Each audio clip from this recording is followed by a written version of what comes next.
Oke teman-teman semuanya, terima kasih sudah mengklik video ini dan terima kasih sudah ingin datang atau singgah ke channel kita, ke channel Pas Trader. Dan pada kesempatan kali ini teman-teman kita mencoba menganalisa atau melihat, mencoba ya membaca pergerakan market. Khususnya pada kesempatan ini ada market di GBP USD atau Pound Sterling USD. Dan kelihatannya akan terjadi sebuah pergerakan yang signifikan nih untuk minggu depan ini atau minggu ini ya. Tapi sebelum kita masuk kepada analisanya, kita intro dulu ya.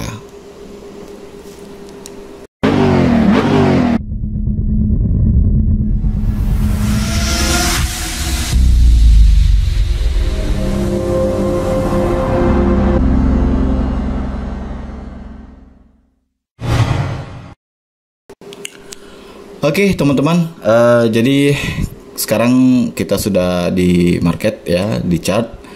Kita coba perhatikan, ini adalah time frame daily-nya. Kita lihat pergerakan daily-nya. Kita lihat candle kemarin penutupan itu candle bearish ya, Marubozu.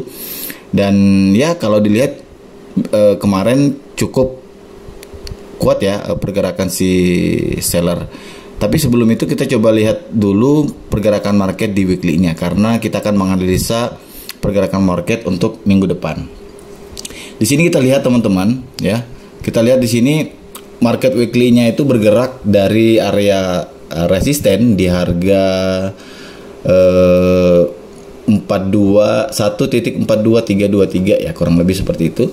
Dan terjadi penolakan atau rejection di area tersebut sehingga market move ke bawah ya. Jadi pergerakannya cukup dalam juga nih. Nah, hingga menyentuh level area support di harga 35081.35807. Dan kalau kita perhatikan di area support ini juga terdapat area ini ya, area demand ya, teman-teman bisa lihat di sini ya. Candle merah ini mengindikasikan adalah area demand nih, area demand di weekly. Kita coba kasih rectangle dulu sebagai penanda ya, bahwa ini adalah kawasan demand di weekly. Nah, inilah yang menyebabkan kenapa market secara teknikalnya bergerak naik ke atas atau terjadi rejection di kawasan tersebut, karena di kawasan tersebut terdapat kumpulan demand ya. Nah, teman-teman bisa lihat, perhatikan ya, ini semakin kuat analisanya, semakin kuat terjadi penolakannya karena sudah berada di level support juga, dan didukung dengan adanya kawasan atau area demand di situ. Dan terbukti market bergerak kurang lebih sekitar 3-4 minggu ya, atau hampir 1 bulan kurang lebih, market bergerak naik ke atas. Namun yang terjadi adalah market kembali tertahan. Nah, yang menarik, market kembali tertahan di kawasan supply nih teman-teman, di weekly juga. Ada supply di weekly yang membuat market buyernya itu tidak mampu menembus level tersebut atau area tersebut. Kita lihat di sini itu di harga ya kisaran 3800 ya, kurang lebih sekitaran 1.38500 lah kurang lebih ya, seperti itu.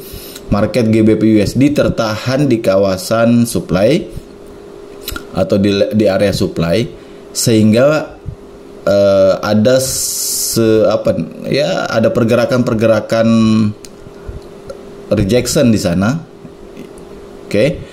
Ini yang membuat market si buyer ini tidak mampu menembusi kawasan tersebut karena ada supply di situ. Ya, teman-teman bisa lihat ya. Nah, kalau kita lihat juga bentuk candle yang terbentuk di situ akhirnya menjadi sebuah candle yang memiliki ekor yang cukup panjang dibandingkan ukuran bodinya. Nah, ini menunjukkan bahwa bentuk ekor ini adalah sebuah tolakan dari si seller, teman-teman, kumpulan seller. Dilihat dari sini, kita bisa melihat nih secara psikologi si seller ingin mencoba mengambil peran ya, market si pound sterling USD ini ya. Si seller mencoba mengambil peran kembali karena sebelumnya si seller sudah bergerak kurang lebih sekitar 1, 2, 3, 4 candle merah ini atau 1 bulan, dan si seller mencoba untuk mengambil alih kembali ya penguasaan dari market GBP USD. Nah, dampaknya nanti akan terlihat di minggu ini teman-teman. Oke. Walaupun di minggu-minggu kemarin itu ada pergerakan si buyer yang cukup kuat di area ini, ya kita lihat dengan ditandai satu bentuk candle bullish Morobusu, ini adalah power banget nih kalau kita perhatikan ya. Namun dengan kekuatan tersebut, dengan kekuatan buyer tersebut, juga tidak mampu menembusi kawasan supply yang ada di weekly, ya. Apakah nanti atau minggu depan ini akan benar-benar terjadi sebuah penolakan, atau si seller kembali mengambil peran di market GBP USD untuk minggu ke depan, atau mungkin terjadi sebuah negosiasi ulang antara si seller dan si buyer yang mungkin nanti salah satu yang memenangkan pertarungan ini gitu ya, kurang lebih seperti itu.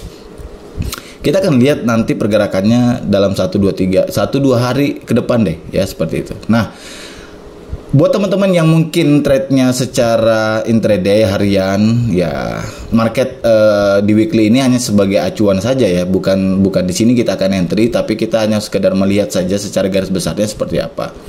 Jadi ini bisa menjadi acuan kita bahwa kita akan trade-nya nanti dalam 1 minggu ini apa gitu ya. Nah, buat teman-teman yang trade-nya mungkin intraday, bisa kita akan lihat dulu pergerakan marketnya di daily teman-teman. Kita lihat di daily ya, atau market satu harinya nih, pergerakan per harinya nih, kira-kira apa nih ya. Kalau teman-teman yang trade-nya dengan gaya trade-nya adalah intraday, ya kita lebih fokus kepada market daily-nya ya. Nah, market daily-nya kalau kita perhatikan itu sudah ditutup dengan candle bearish. Ini saya bisa katakan candle bearish Morobusu. Kenapa? Karena candle bearish Morobusu ini merupakan bodinya besar dan ekornya juga kecil-kecil ya. Jadi ini juga sebuah bentuk kekuatan daripada si seller. Kelihatannya si seller mencoba nih untuk 1 hari kemarin tuh mencoba mengambil alih atau mengambil peran dalam pertarungan ini nih antara si buyer dan si seller di market GBP USD. Yang terjadi ternyata si seller ini atau market seller ini juga tidak mampu menembus kawasan demand yang ada di daily ya. Kita lihat ini dengan kita coba tandai dengan rectangle juga lagi. Kita perhatikan market seller sudah masuk ke kawasan demand, namun yang terjadi ya, seller belum bisa melewati ya, atau membreak out ya, menguasai kawasan demand tersebut. Oke.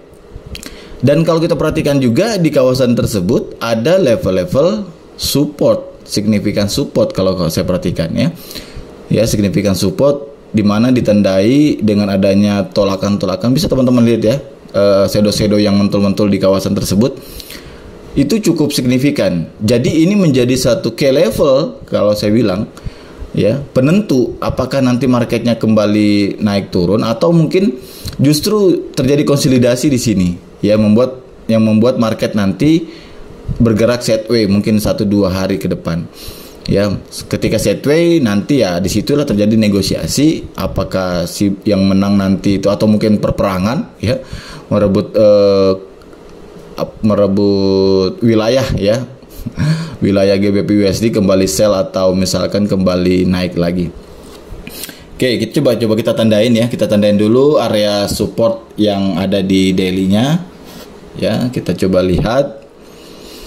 Di sini ada satu ya di harga 35955 atau angka psikologisnya 36 deh. Angka psikologisnya 1.36.000.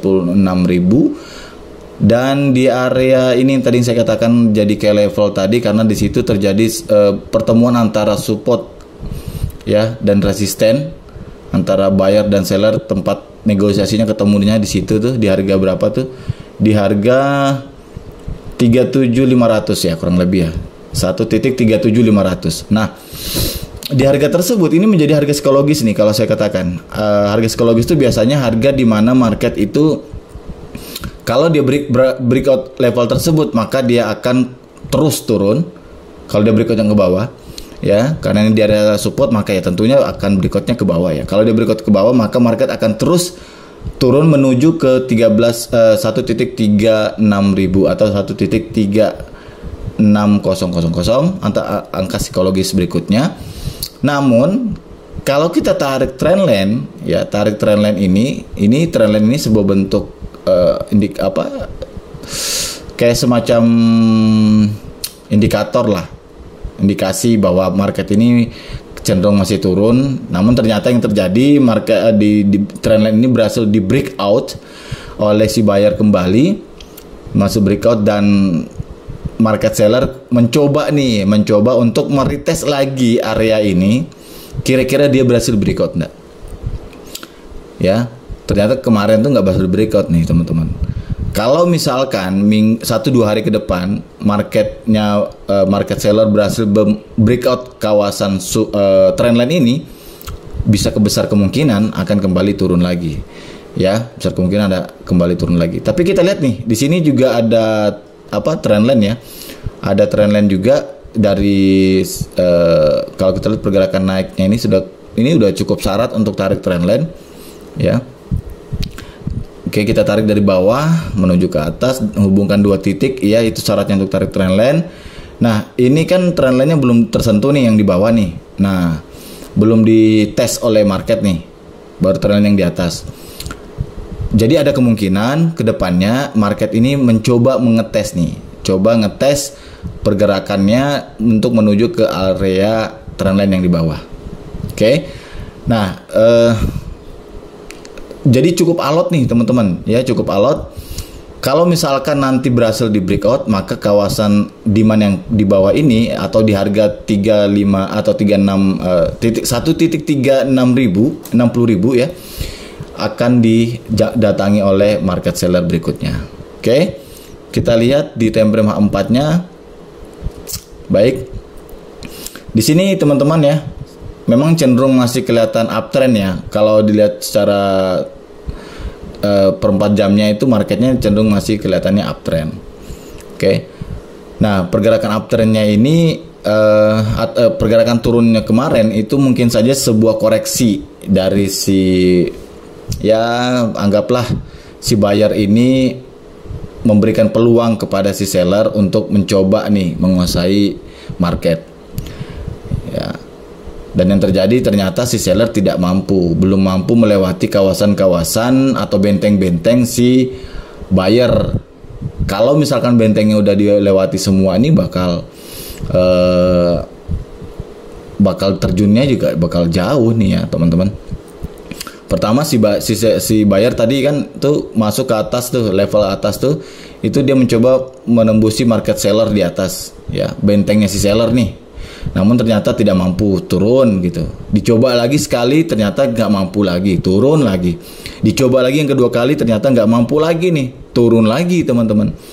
Nah, akhirnya si seller memukul mundur kawasan si buyer dan mencoba untuk melumpuhkan atau menghancurkan benteng si buyer nih untuk minggu ke depan. Kira-kira mampu nggak nih si buyer untuk masuk atau membongkar atau menghancurkan benteng si buyer tadi ya, benteng yang sudah dibangun oleh si buyer di sebelumnya ya. Ini si seller nih, pasukan seller ini udah masuk nih, udah coba masuk ke kawasan benteng si buyer, namun belum berhasil untuk dihancurkan. Bisa saja nanti yang terjadi malah dipukul mundur lagi nih kumpulan si seller teman-teman. Kalau misalkan dia terpukul mundur kembali dan si buyer kembali menang dan berhasil menghancurkan benteng yang baru yang dibuat oleh si seller ya, para kawanan seller ini, marketnya akan bisa terbangnya bisa lebih jauh lagi nih ya, seperti itu. Jadi kita tinggal tunggu ya, kita melihat saja, melihat apa yang akan terjadi, siapa yang memenangkan pertarungan di market GBP USD ini, apakah kumpulan pasukan si buyer atau pasukan si seller ya. Nah, jadi apakah kita tidak boleh ambil peluang entry ini nanti pada saat 2-3 hari ke depan? Boleh, teman-teman tinggal lihat. Kalau misalkan dia dalam 1-2 candle di time frame H4-nya dia tidak berhasil breakout, teman-teman bisa ambil peluang buy di kawasan harga psikologisnya ini ya. Dengan SL-nya itu di bawah sekitar 3695 atau 3690 kawasan sell-nya, SL-nya, stop loss-nya untuk buy, dan targetnya tetap di ini ya, di area 38500 ya, 1.38500 atau 1.38300 deh. Itu untuk area TP-nya ya. Ya minimal itu udah ketemu deh, 1:2 itu udah ketemu tuh kayaknya tuh. Nah, terus kalau misalkan terjadi penolakan kembali, berarti market di market GBP USD ini akan terjadi sebuah konsolidasi, negosiasi, atau ya bisa disebut sebagai kawasan sideway.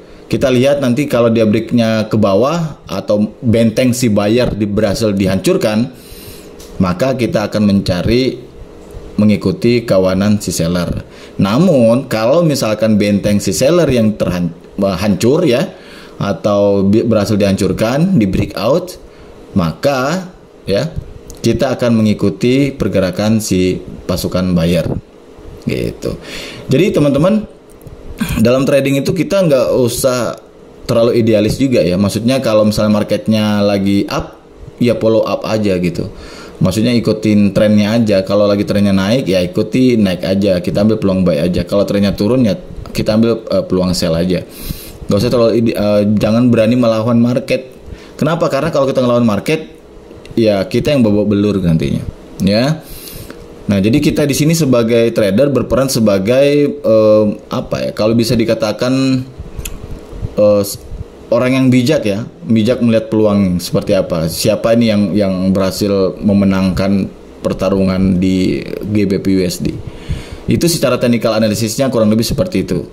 Kalau menganalisanya berdasarkan cerita, ya kurang lebih seperti itu teman-teman. Nah, tanpa mengabaikan yang namanya fundamental, kita bisa melihat juga nanti di news-news yang ada, apakah kayak semacam GBP USD, newsnya apa yang terjadi. Terus di Euro USD juga, Euro USD lagi